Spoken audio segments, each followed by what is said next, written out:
The earthquake that jolted China. At least 116 people have been killed and more than 300 others have been injured following a magnitude 6.2 earthquake in China's northwestern Gansu province.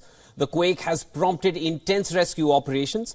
The Chinese president has called for an all-out effort in search and relief work.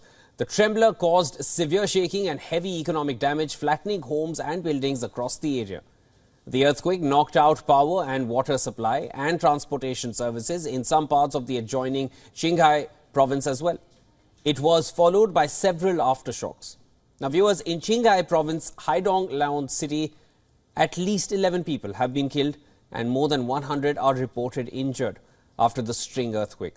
As per the authorities, the quake sent people running on the streets.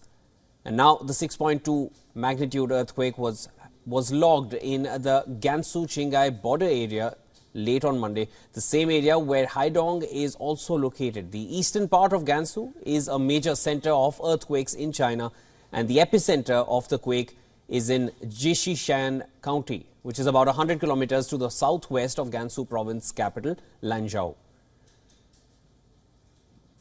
Now, as per the state authorities, the temperature in the Jishishan County nosedived to minus 14 degrees Celsius, which is only making the rescue operations more difficult.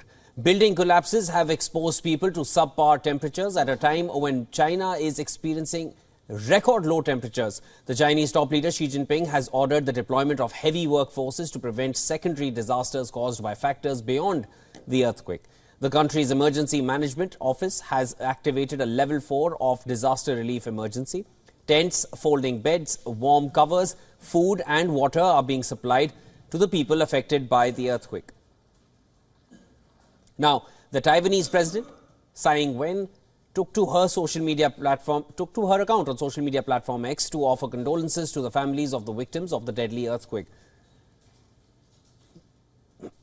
The president also offered to extend help in the disaster response effort.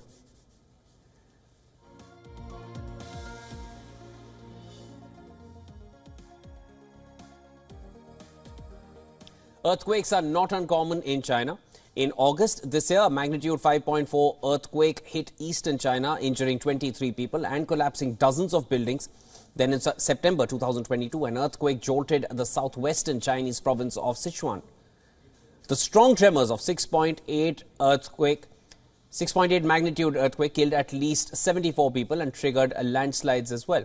However, China's deadliest earthquake in recent years was recorded in 2008 at a magnitude of 7.9. The deadly earthquake killed at least 90,000 people in Sichuan. The earthquake was followed by years-long efforts to rebuild the damages with more resistant materials. Since then, viewers, as a response to the earthquake mitigation, great efforts like public education and awareness, renewed earthquake management models and prompt earthquake information locators have been developed in China. However, most of these natural disasters come with a heavy economic and life loss. On an average, these disasters lead to the deaths of thousands of people and direct loss of 3 to 6% of the total national GDP.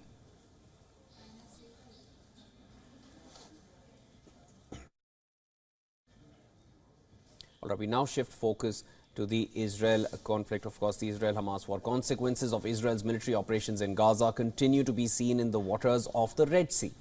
Yemen's Houthi rebels have ramped up maritime warfare as they continue to target shipping vessels passing through the key trade route. Now, in the latest barrage of attacks, the rebel group has targeted 2 more ships, which were identified as oil and chemical tankers. The MSC Clara and the Norwegian-owned Swan Atlantic were both hit by Houthi drones. The Houthi spokesperson revealed that the attacks were carried out when the ship crew failed to respond to calls from the group. So far, there have been no reports of serious damage or injury to the crew on board. The U.S. Navy deployed USS Carney at the Red Sea, which came to the rescue of the vessels under attack. The American destroyer responded to distress calls from a commercial vessel after the Houthi attack.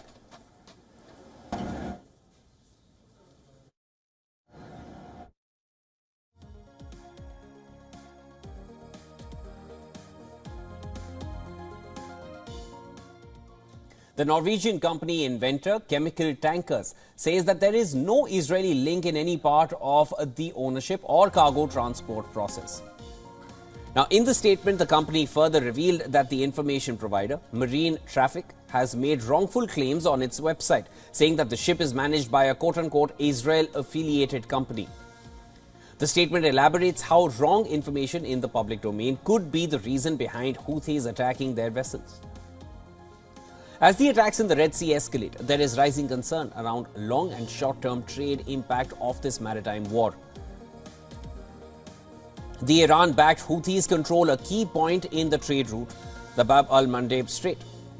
As far as global trade and the shipping industry is concerned, so far 4 major shipping firms have either paused or suspended operations in the Red Sea.